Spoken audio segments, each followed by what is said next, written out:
Okay, so I, first off, wanted to start off this episode by saying happy birthday. Thank you.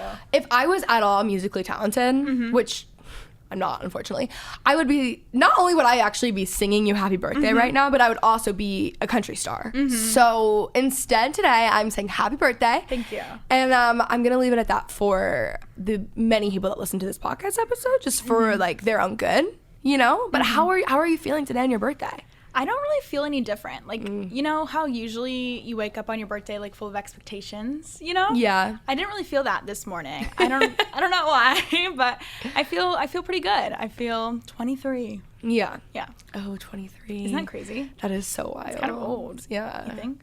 No, it's not old. That was just my least favorite year. Oh, yeah. You always talk about that. But the only reason I'm saying this to you on this setting, for reference or for context, guys, Carly is my editor. Yeah. So she is used to edit all of the podcast YouTube videos, but she's run the podcast Instagram and all the podcast socials newsletter for like a year and a half at this point, a while, and she edits all my YouTube videos. So there's no way of me getting around like 23 was not, but I know it's gonna be better for you, and I have full confidence in that. Thank you. I really feel like this is my year. Like, Yes, I agree with that. You're in a very good place. Thank you.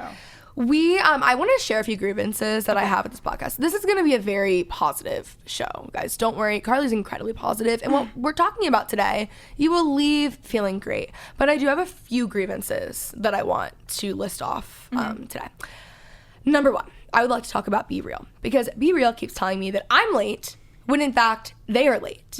I open the app, I take the photo in the time, and it's so glitchy that by the time it posts, it says late. I'm not late. They are late. Are you having this issue, or is it just me? No, it's everyone. It's glitching, and they punish you for it. Yeah. And it's not okay. It's really not my fault. Yeah. I don't like that either. And I don't like that you have to like wait to post yours to see other people's, because Me I neither. have to know the vibes. Yeah. And then I also like, It's like when you show up to the like dinner with your friends and someone's in sweats, someone's like fully out, and like you're in different. Yeah, you didn't talk about the dress code. You know.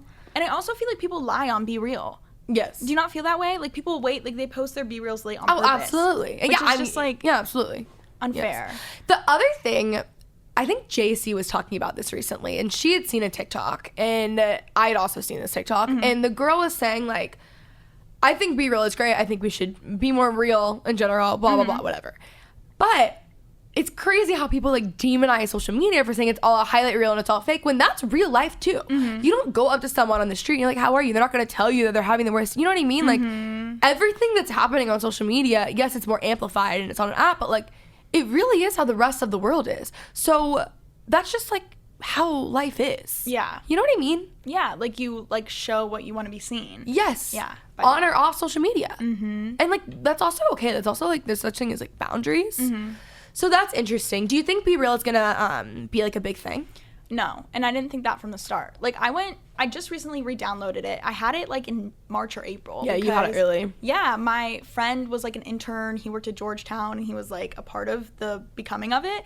And I was like, why can't you just be real on Instagram? Like I'm over here on my Instagram stories, like being real, like BFFR, like you know what I mean? Yeah. And I don't know, like I just feel like it's gonna fade, and something else is gonna come up. Yeah, I do too. Because also, I don't know how they're going to monetize that without kind of ruining the reason for the app. Right. You know what I mean? Yeah. Like people like it because it's basically like a glorified Snapchat story. Yeah, I don't know. But my beef with them is just that they keep telling everyone that I'm late when I'm, in fact, not late. You're on time. And I'm on time. And if I'm late, that's fine. I'm late often. But when I'm not, like, it's actually annoying me. So I can't deal with that. Okay, number 2, my next grievance for today. It's actually something that you brought to my attention, and I'm glad that you did. Yeah. So I thought when I turned 25 that I could just rent a car and there wouldn't be added fees. No. I had to pay an extra at least $90, but actually it might have been more than that if it was multiple days, to rent a car because I'm under 26. But I'm confused because I thought when you turn 25, that stopped, but apparently not. That's what I thought too. I thought once you turn 25, you can rent cars. Yeah, no. But no. You can rent them earlier than that. They just give you an added fee. But I've never rented a car before. Yeah. I don't think, at least on my own. So that was annoying. Next thing, there's been a lot of liars lately. for whatever reason, and I have no idea why anyone would say this, I've been getting so many comments that my voice is soothing. My voice is anything but soothing. I am not, when you're listening to this podcast, it's not like, oh, it's so calm. Like my friend Katie Bellotti, she's very soothing. Like there's certain people, and like it's not good nor bad. Like it's not. And I don't know why people are saying that. And it's not just one or two. It's like a lot of people. So I don't know what's going on with them, but they're just lying, you know? I don't think so. I think you have a very unique we have another liar voice. here. No, I'm not lying. I think you just have like a very distinct voice. Like it's recognizable, and I think maybe loud. that's what they mean. Maybe. I don't really know. I'll be out shopping or something and talking to someone, and someone will look up and they hear me before they see me. And they're like, oh my God, I listen to your podcast, but like they recognize me from my voice. Huh. But it's because I don't shut the fuck up and I'm so loud. Yeah. So it would be hard to not hear that, you know? Yeah, but I don't even know if it's like volume. I just think it's like the way like you talk is like just different than the average Joe. I don't know why. Interesting. Have you ever thought that about yourself? No, actually, I think the way I talk is annoying, which is unfortunate for the job that I have, because I, for whatever reason, have this like godforsaken Valley Girl accent when I grew up in Texas. I don't know where it came from. Like I don't even I say y'all, but I don't have. I mean, no one really in Dallas has like strong accents, like whatever. But I say like a lot. I talk like a Valley girl, right? And I don't know where. I lived in the Valley at one point, but this happened way before that. I don't know. And by the way, I think that stereotype is very odd, Valley girl, because I'm like, I would say other parts of the U.S. before I would even say that area. But anyways, okay, well, maybe I'm just not seeing or hearing myself correctly. I just would never say that. And I did want to bring attention to it because I did find it odd. And I don't know where it's coming from. Maybe it's like a solo episode where I was tired. Sometimes I'll record a solo episode when I'm tired on purpose because I feel like I'm more relaxed, you know? Yeah. There are multiple sides of me, though, to where I'm either really chill and calm and like easygoing, or I'm life of the party, but there is no in between. Like I am one or the other. And I think more often than not, like day to day, I'm really calm. And I wouldn't call myself calm, actually. I'm more chill, if you will. Or I'm like, and I'm in bed at like 8 p.m. or I'm like at the bars until 2. And then, you know, like it's one or the other. So. Right. Anyways, I'm glad that I was able to share my grievances with you today because it's been a morning. I left my laptop at breakfast, had to go back and get that. It's not been good, you know? Oh, wow. Wait, where'd you go to breakfast? Toast. Where is that? On 3rd Street. It was actually like my first place that I went to when I came to LA when I was like 17. Oh, cute. Or 16 or something like that. 16. So yeah, I used to go a lot when I was younger, and I was just craving this one green drink. So I went there this morning, met up with an old friend. It was nice. 7 a.m. That's the one thing I miss about LA is that people will just go to breakfast and coffee with you at 7 a.m. If I asked my friends out in Dallas, besides friends who at one point lived in LA, they would look at me like I am crazy. Like it would never happen. But at least here, like I used to do that all the time. I would do like 7 a.m. coffee all the time. I would go to Pilates and then do that. No, I live for it. I live for an early morning. It's just so nice. And I do my early mornings, but I walk with my dad every morning, which love. And he's the only person who will do that with me. So, but also I would pick my dad, so it's okay. Okay, what I wanted to talk to you about on the podcast today is that you are someone who does not put yourself in a box at all. And I think that's very difficult. And I know you, so I know it's not just like this easy, like no imposter syndrome, like obviously. So that's why I wanted to talk to you, because really you're truly a multi-hyphenated, you're a breadwinning housewife, if you will. You know what I mean? Like you just do whatever you want to do, and you don't let society or whoever it is tell you that you have to be one thing, or just because you have a corporate job doesn't mean you don't want to do music, or like whatever it is. And I think that is a lost art that actually maybe never existed, and it's very important. So I wanted to talk to you about just basically doing and being whoever you want to be, regardless of what either you think you should be or society thinks that you should be. You know? Totally. Do you want to expand? Yeah, I mean, I feel like my whole life, like I've had different interests, and I've like found my way to be satisfied in like each of those things. So like in high school, I was in like a lot of different clubs rather than being an expert in like one club. You know, like I'd be in choir or play soccer, or I was like on the AB honor roll instead of all A's. Like I just like had many different things going on. And then like that went into college, and then obviously when I started like interning and doing like career things, like I like was never like satisfied with just like one thing. And I also was never really an expert at anything. Like I loved singing my whole life, but it was never like, oh wow, like you're like the next big, you know what I mean? Like I was never so good at one thing. So I was like, okay, if I'm not going to be the best at one thing, I'm going to be like almost the best at 7. Yeah. So that's what I like did. And I don't think I even did it intentionally.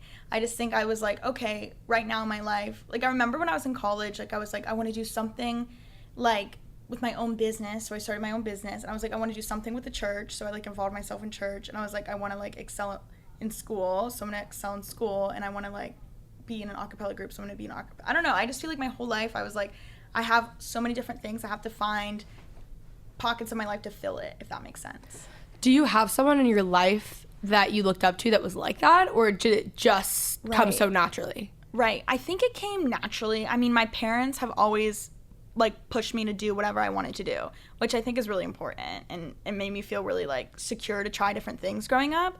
But I was thinking like, and I always reflect on this like every day, like the female mentorship I feel like I have in my life is insane. Like, you know what I mean? Like I feel like it's not normal, like the people who I have to listen to. Go into this actually. Yeah. And how did you find these people? Well, one of them is like definitely you. Hi guys. Like seriously though, like I used to watch your YouTube videos in high school, which is so crazy. And I remember I would like be like, oh, that's so cool how she's like in church and she's in LA and she, you know, also does whatever for work. That's so cool.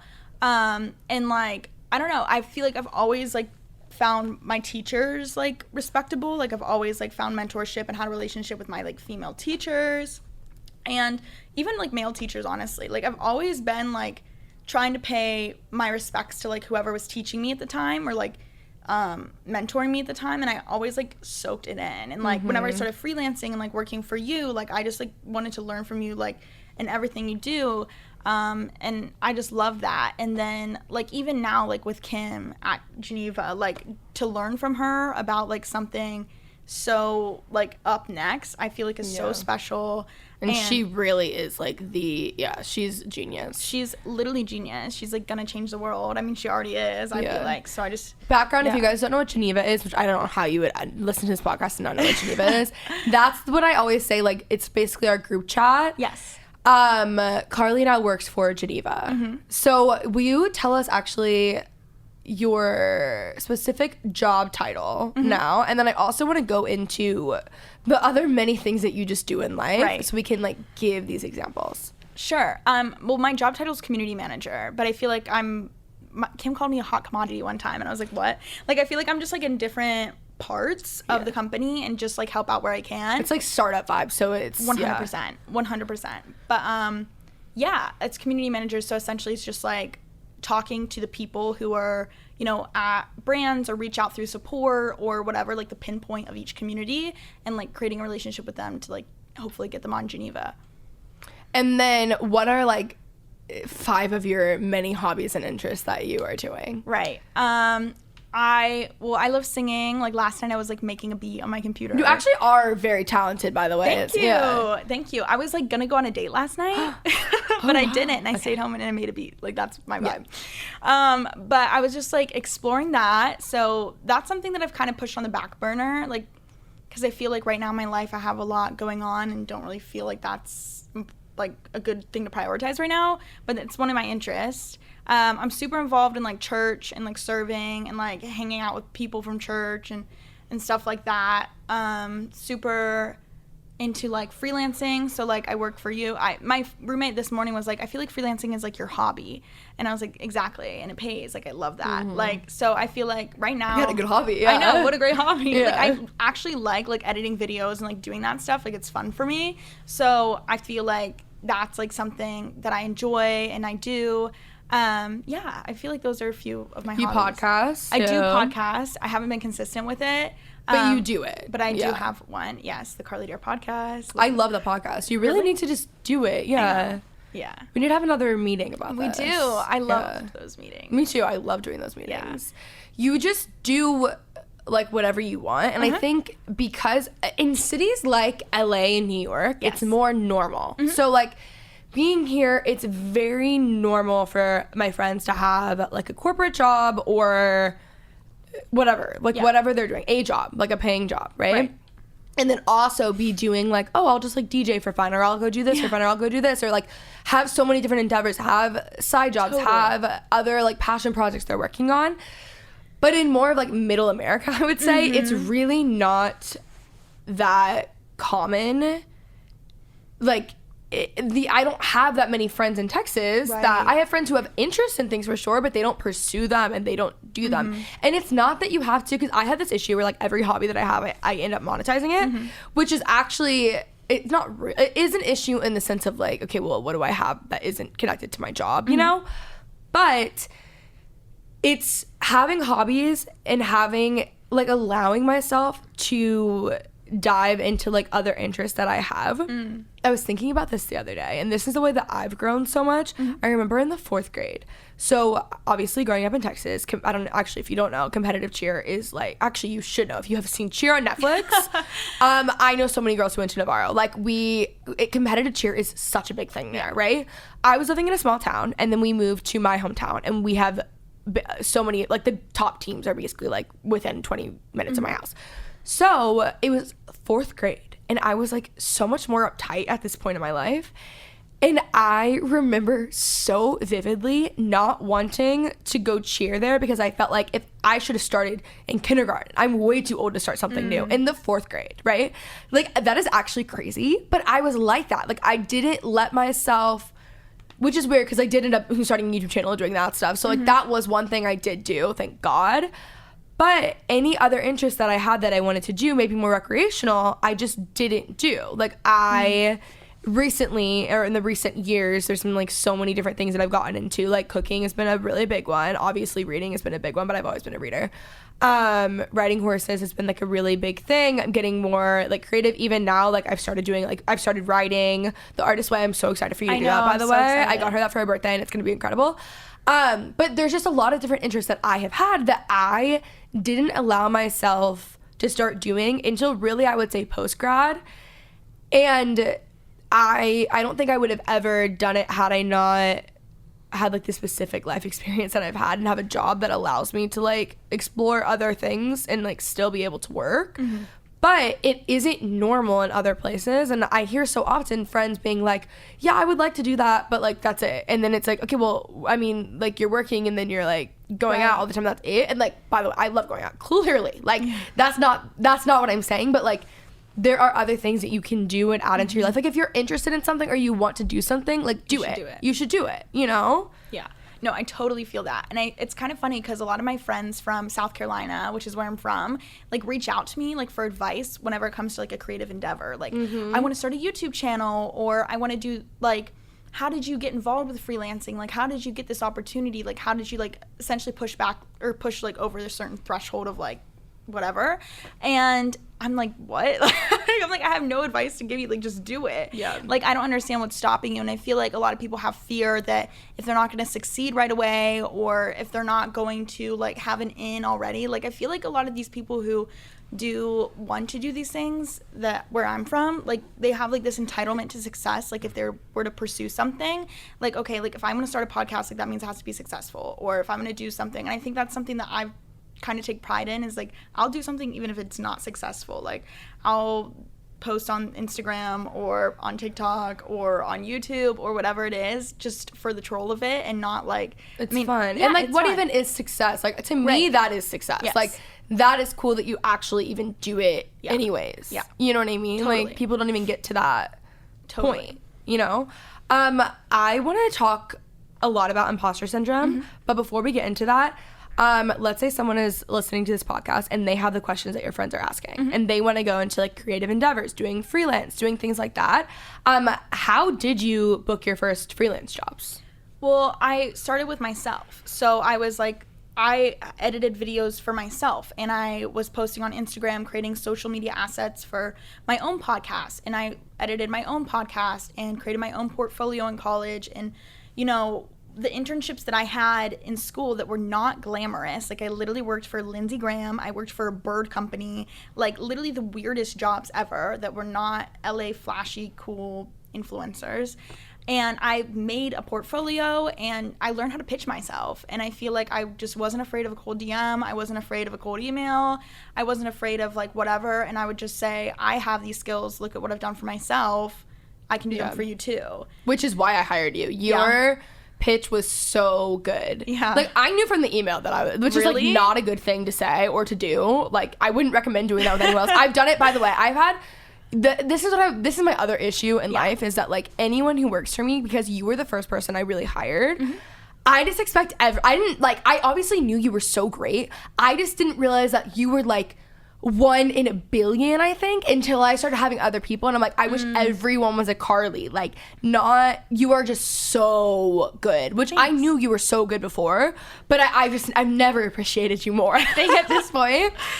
But yeah, you had an incredible pitch, and like from the start I was like, this is it. But it's also because you took the initiative and did it with yourself. That's the other thing. People don't, when they're like, oh, I want to do this, I want to do that, I'm like, okay, well, just if you want to even manage someone's Instagram, make a mock portfolio. Like, you need to do things in order to get hired, and not just say you can do things. I think if you're showing someone visually, like, I can do this, I've done this, here are my skills, instead of just like listing something off. Like, if you're showing them versus just talking, makes a huge difference. I think it's always great to do something else than what's asked. Like, always go above and beyond. Yeah, which you do. I think I remember I made like a Google Drive folder, and I sent you it, and had like a cover letter and my resume. And actually, let's see if we can pull it up too. We should do on the Instagram like a what is it, a slideshow, a carousel of, I'm like, how old am I? Like, I turned 25 and I act like I'm 45. Like, what's wrong with me? We should do like a roundup of like, here's a good pitch, here's what, you know what I mean? Like, we don't have to share your exact thing, but what would your original email have been? Business with Carly, probably. Yeah, that's true. Okay, let's see. Yeah, part-time inquiry. Okay. October 12th, 2020. Wow. Yeah, Google Almost Drive. 2 years. It was a Google Drive. I know, that's crazy. It has been 2 years. Okay, so she did a bunch of links, a resume, and then Recording Academy. What was that? Oh, this was the reference. Got it. Yeah, and it was just like above and beyond, and that's, yeah, it was, I'm like, that is, you will have a job with me as long as I can possibly keep you. Like, that's what I always say. I'm like, love that security. Anything you want. Like, I'm like, if you don't want to be doing this, you let me know and we can move some things around. But it's also because you have time and time again, like, you always go above and beyond. You always do that. So you've just obviously been like invaluable to me. Like, I would literally die without you.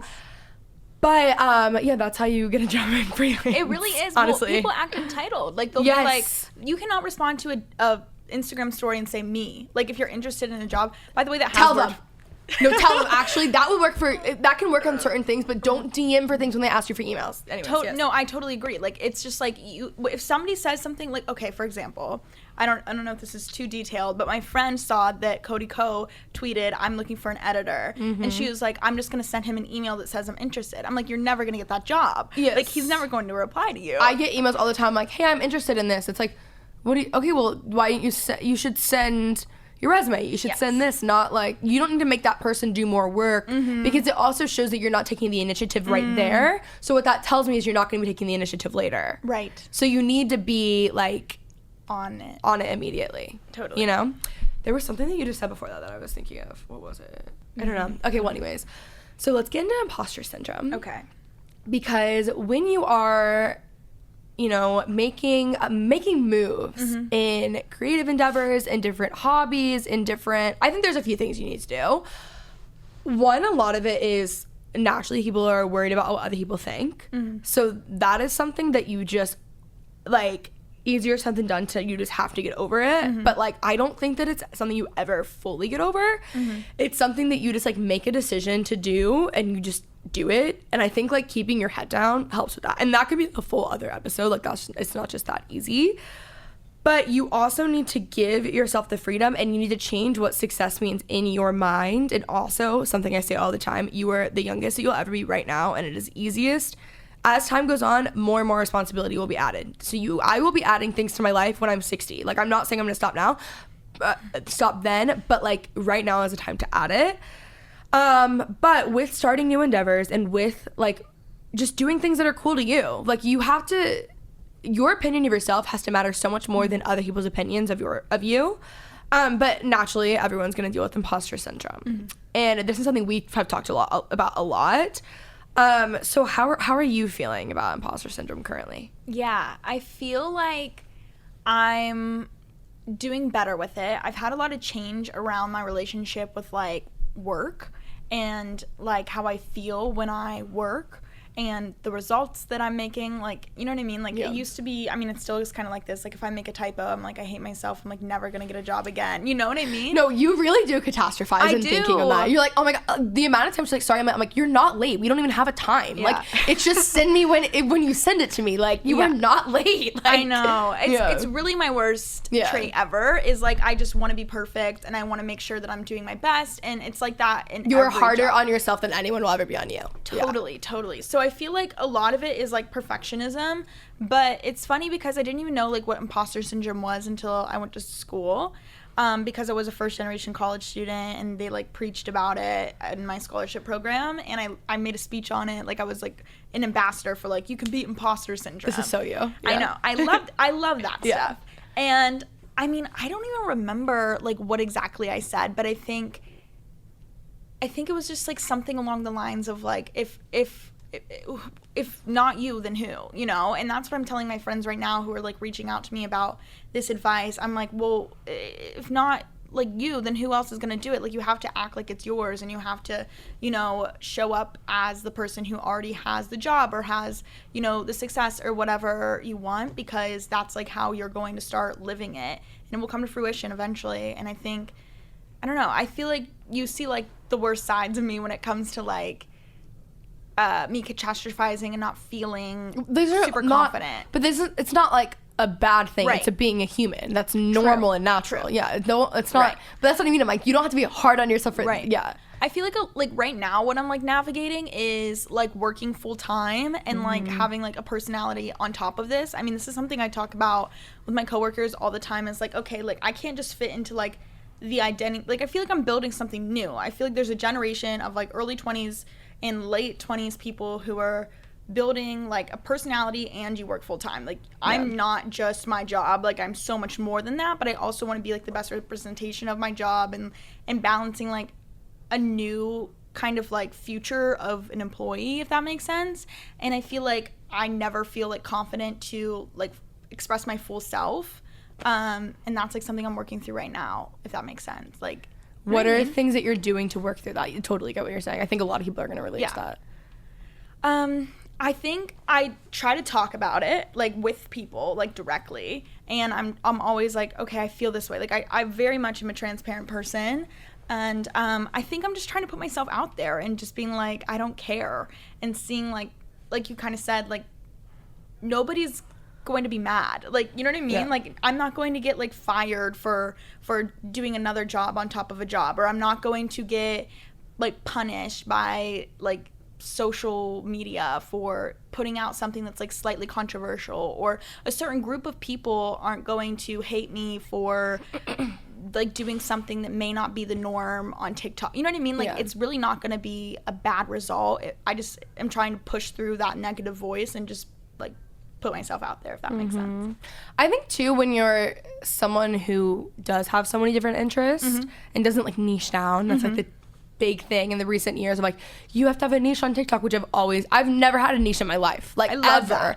Also, a lot of what I like it's like I love Nashville, but I wouldn't, and I love country music, but I wouldn't identify as a conservative, and I like all these things like in different boxes, and those are the people I'm always drawn to, the people that surprise you with, like I have a friend who's a country music star, and he's like so different than what you would expect in person, like I don't know, I love people that surprise you and have things that like society would deem as like they don't mesh well together, you know what I'm saying? But I do think when you're someone who like really likes a lot of different things and you don't fit right into some sort of bubble, you fall into this like you need to be liked by some people, or you need to find your people, right? It's not about being liked, but it's hard when, like, let's say you go into like a niche of like something stupid, like not this is stupid, but I'm just giving an example that's like doesn't make sense for me. Like, let's say it's like Target finds. You're gonna find people who like Target finds. So when you're all over the place, it is kind of difficult, and then you're thinking like, well, these people like me for this, but like if I do this, will they like me for this? And that's not even on social media, that's like in real life. And something that I've had to learn is that like you will not only will you not be liked by all, but you don't want to be liked by all, because typically if you're liked by all, you're like a cardboard of a person, you know, and you want to find your people, and it is totally fine. It's actually better to like kind of lose the people that aren't really with you, even like in a business sense. It's like higher engagement, you know what I mean? Like you want that as it goes on, but it's very difficult when it's just natural to want to be liked by everyone, you know? That's so real. That's always been my biggest struggle, is approval by like the world. Like I just want everybody to like me, whether it was everybody at school or everybody at church or everybody anywhere. Like I just want them all to just be like, thumbs up, Carly, you did great. You know? We love you. I know, we love you, and there's no hate. And I'm probably the most, in my head, controversial human on this earth. I don't know why I think that about myself, but I do. But I don't know. Like I definitely agree that like it's not the end of the world just to be yourself, and you'll find your people. Like I feel like that even with jobs. Like I was trying so hard to work at like Viacom or Netflix or like some big media company because I got a degree in journalism, and I was like, I'm gonna be a news anchor or something like that. Or even I applied to Dear Media. Like I've applied everywhere, and I was just like getting so many rejections, and I was like, I don't understand. And I feel like Geneva was a very natural progression, and it like really resonated with me as a person. And I was like, oh, all these denies mean a yes from something that means like it like aligns with my life. Like I love it. Yeah, it ended up working out way better. Also, like circling back to imposter syndrome, I think it's very important to talk about this, because as someone, like let's say I don't know you personally and I just see you on social media, or someone doesn't know me personally and they just see me on social media and they don't like listen to the podcast or something. It seems like people doing something that is not maybe the norm. It's like, oh my God, they're so confident and they just do that. And like, they probably don't have these fears, or like we both have imposter syndrome. And I think everyone does. And there are days that both of us are like, oh my God, I've never like, you spiral in thinking and catastrophize. Like for me personally, I'm like, it'll happen like once a month where I'm like, oh my God, I've done nothing. I'm not like, I'll never get to where I want to be. I'm so far behind. I'm so this and that and whatever. And like, it really is normal to feel those things. I think something that someone taught me that has stuck with me forever is your feelings are valid, but they're not always true. And so, and then also like the idea of like, your mind has to be stronger than your emotions, and not, especially when you're a creative, not relying so heavily on your emotions and seeing them as truth, because it's not true. And also, even if you're not, let's say you aren't where you want to be at this time or whatever, like first off, time doesn't matter. I just did a whole episode on like people who succeeded later in life. Like you don't need to do everything in your 20s or even your 30s or even your 40s. But even if you aren't like where you want to be, great, then you can make a plan to get there. Like it doesn't need to be this crazy like overnight success or overnight sensation. And also, by the way, like you can have hobbies that are just hobbies. Like they're just things that you do for fun. It doesn't need, like I'm not gonna become like actually I want to own a ranch, but like I am just like riding horses for fun, or I'm just doing certain things like for fun. It doesn't need to be always like I'm gonna start the next Google or something like that. But like it is so normal. Everyone feels this way. Like the biggest, most quote successful people in the world struggle with this. Like everyone feels this way. It's like important to also remember that when you're spiraling. Oh, it's a confidence booster for sure. I mean, I talk about this all the time with people that like everybody's just trying their best, you know, like nobody has it figured out. And I feel like as soon as you realize that, it's a confidence booster, because you can go into conversations being like, well, they don't know what they're doing either, so I can like bring what I have to offer to the table, and that's going to be great. Or just like not feeling intimidated by others, I guess, because that's something I used to struggle with a lot. I mean, I still kind of do, but just like being so like in awe of like somebody's success or like where they got themselves in life, and just being like I think that's like really cool, but I think it's also cool to realize that I can kind of do that too, and like, you know, feel good about myself in a conversation and not feel like super, you know, like insecure. What's interesting too is that something I wanted to ask you about is on the other end, you do like walk into a room with confidence, and when you are in situations that are really cool settings, like you just have the confidence, you're like, here's my ideas, this is what I want to do, like you're such a go-getter and so excited. How do you have like a routine of like pumping yourself up to like be confident? Like what do you do? That's so funny. I do definitely bring that energy, so thank you for that. Like I love that. I feel like I don't have a routine, but I think it's important that I spend time with myself every day. Everybody's like, you're such an extrovert. I mean, I feel like I have two sides as well. Yeah. Like I'm very like shy and timid, or I wouldn't say I'm shy, I would say I'm quiet, because if somebody asks me a question, like I'll open up and be You're honest. observant at that time. Yes. And then I'm also like life of the party, like loud. Like if you see me at church, like I'm like talking to everybody, high-fiving, like vibing. And I don't know, like I feel like just spending time with myself, so I know myself and I know like how important it is to like walk into a room, because I feel like it's just like I like to be that for other people. Like I feel like a lot of other people feel scared and they have like social anxiety, and it's not really something I struggle with a lot of the time, so I'm okay with like being embarrassed and putting myself out there, and like I don't know, just being funny when I walk into a room. And it's also like, worst case scenario, let's say you do something like, no one is thinking about you as much as you are thinking about you. And if you do something that's embarrassing, like if I do something and I'm like, oh my God, it's so embarrassing. Like I'm thinking about it like 2 weeks later. Like there's something that happened, I'm like, I'm still thinking about it. I'm like, I would bet $10,000 right now that not a single person who was in that setting has thought about it since I left.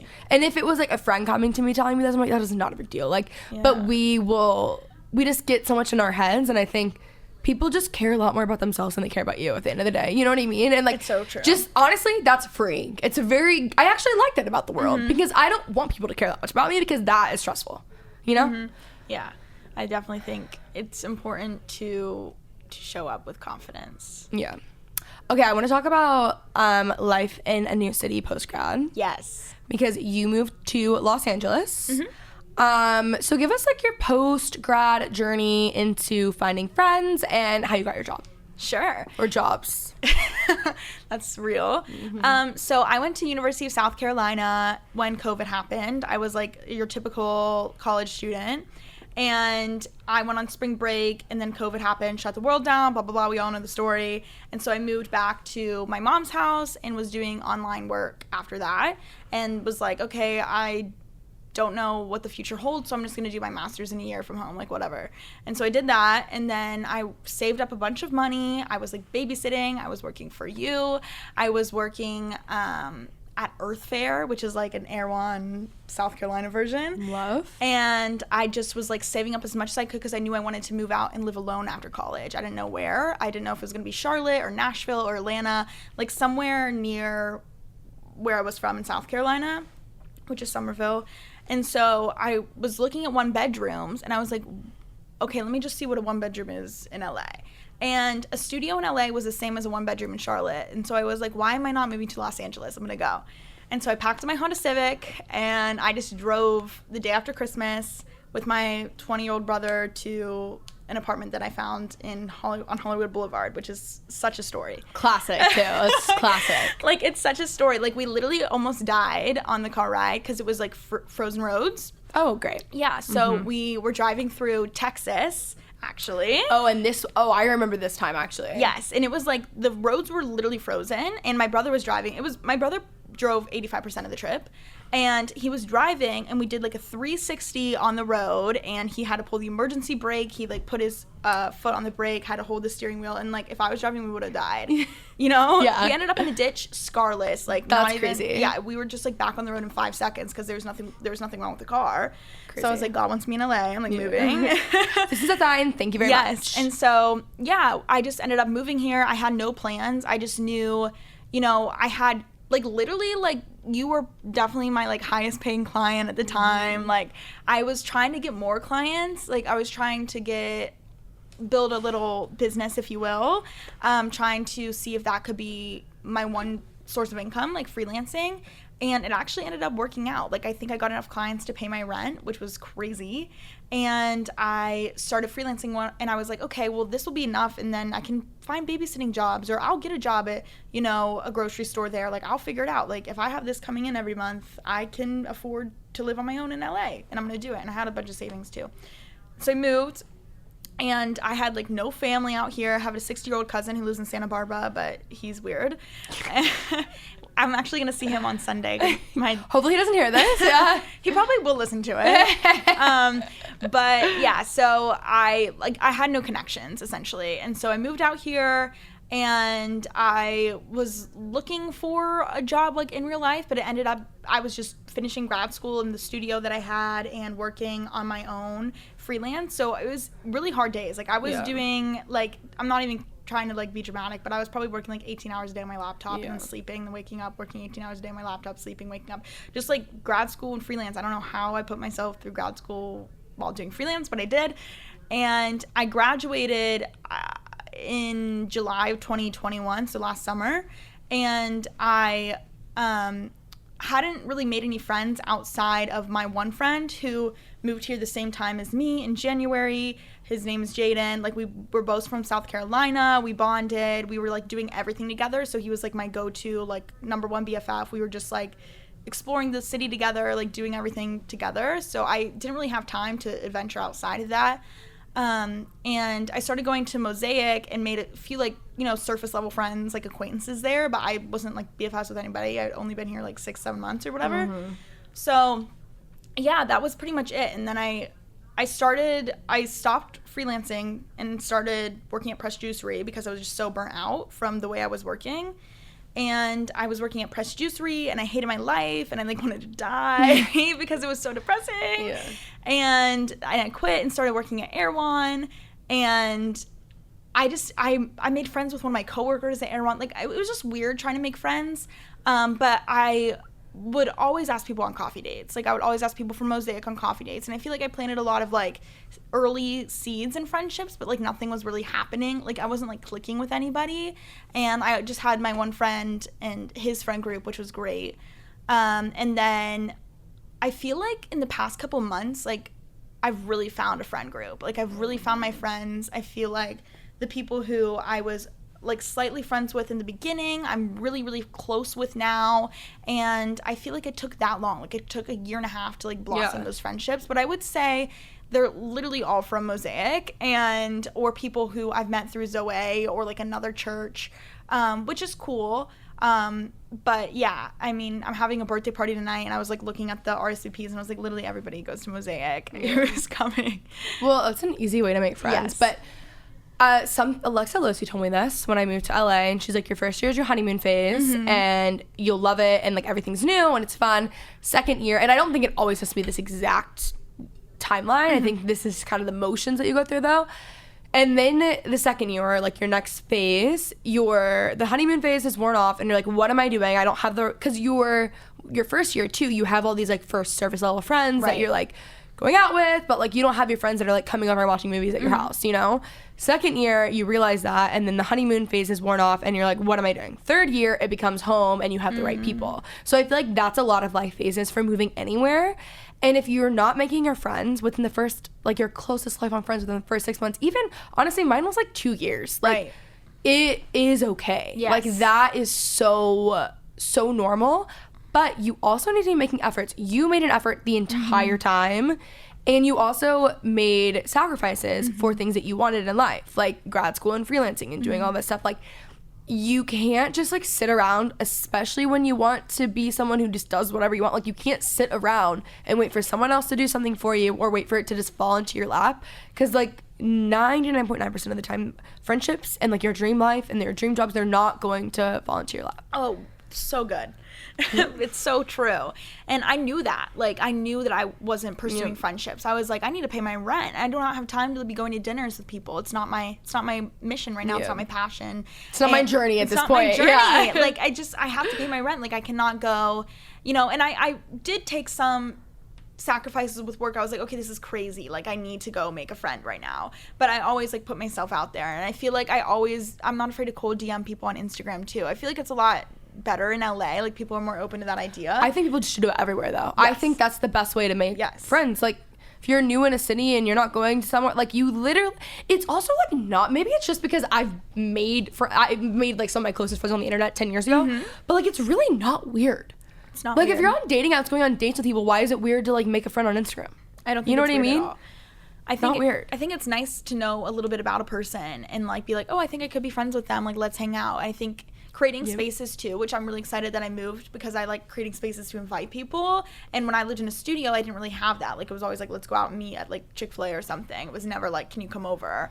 Yeah. So I feel like that's gonna be helpful. Just like top off those friendships. So then Geneva, how did you find, this is our last question, how did you end up finding Geneva? Okay, so I found Geneva through people I was freelancing with. So you, Okay Sis, like people who I was doing social media for had a home on Geneva. I mean, I've been an advocate for like Facebook groups, whatever. When I was freelancing, that's like how I booked my jobs. I was like trolling Facebook groups, like posting like, does anybody need help with social media? Girl boss jobs, like any online community I could find. I was like trying to find a client or some opportunity, a job application, whatever it was. And so I was a big advocate for the idea of like an online community. And then when I saw that you guys were like transitioning from your Facebook groups to Geneva, I was like, what is this app? Like, I just don't get it. I don't understand. And I applied because at that time I had applied to probably like 100 full-time jobs. Like, I just kept getting denied or not making it past a certain point in the interview process. This is when I was working last fall at Air One, and I was just like applying for full-time jobs. And I didn't expect to get one immediately. Like, I was like, okay, I'll probably be here for like a year and a half before I get a full-time job. And so I applied to Geneva as their social media person originally. So I applied, and it was a really long process. I remember, like, it started in October, and I didn't get hired until the end of December. Yeah. It was just like an intense process. And I remember I applied, and I was like going back and forth. I had like so many interviews with so many different teams of people, and I felt confident that I was going to get the job. And I remember they came back to me saying, unfortunately, you didn't get the job as a social media person, but we'd like to offer you the position as a community manager, or an opportunity to interview for the position as a community manager. And I was like, okay, I have no idea what that is, but I'll take it. It was like a higher salary. It was like a different, it seemed like my vibe. Darn. I'm like, okay, bet. Like, you know, and also like, I wasn't sold on social media in the first place. I mean, I'm actually doing their social media now because we're like looking for another social media editor. Please apply if you're good at it. But I mean, I feel like I wasn't like sold. Like, I've always had like this weird relationship with social media where I'm like, I'll do it because I can. But it's not your dream. It's not like my dream is not to be like a social media manager when I grow up. But I like doing it. And so I was like, okay, like this sounds great. This is my dream. This is my passion, because I mean, I've been involved with like clubs and communities my whole life. Like, I had like a whole pitch in my head, like ready to go. So I was like, okay, this is great. I'll apply. And then I just think it was like a series of events that got me the gig. Like, you know what I mean? Like, it was just funny timing. Like, I remember I was applying, or like always interacting with her Instagram stories. And one time, you know, Lauren Elizabeth, your friend, she posted on her story that she was looking for a place to have community. And I responded, like, you should try out Geneva or something. I'm sure, like, plenty of other people did, too. But when I walked into my shift at Air One, she was right there. And I was like, that's funny. I know. I was like, oh, my God, like, I work for Kenzie. Like, I just, like, introduced myself, and I didn't say anything about Geneva. But I think, I mean, I'm sure she saw you doing it and, like, other influencers doing it as well. But she created a group, and it like gained a lot of people. And I think Geneva was like, wait, how did this, because they saw that like I interacted with her and I interacted with them on DMs, and I think they were like, how did this happen? Like, who is this girl that is like talking about Geneva that doesn't work for us? Putting us on. It's not, yeah. And I think they saw that I was working with you during the interview process. They saw that I was working for OK Sis, and then Kim was on your podcast, and it was just like a series and then of I events. was like, you need to hire her at that point. Yeah, and so I think I felt like they were taking a long time at that point, and I was like, she needs to be hired. Yeah.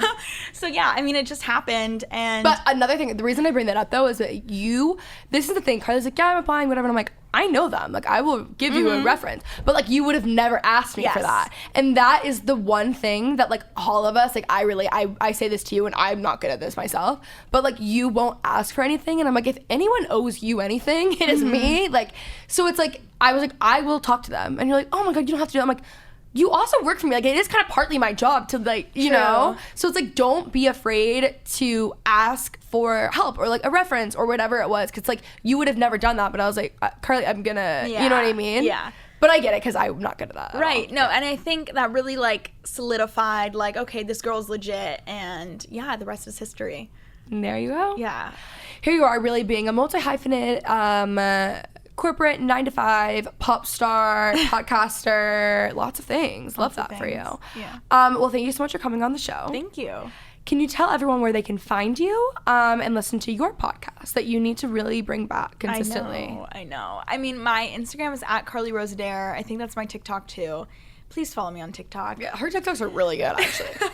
They really are. I try to be funny, and then my podcast is the Carly Dare podcast. Honestly, just Google Carly Dare, and you'll figure it out. There you go. Yeah. Thank you. Thank you. All right, guys, I hope you enjoyed. If you did, let me know by giving it a nice thumbs up and subscribe for more.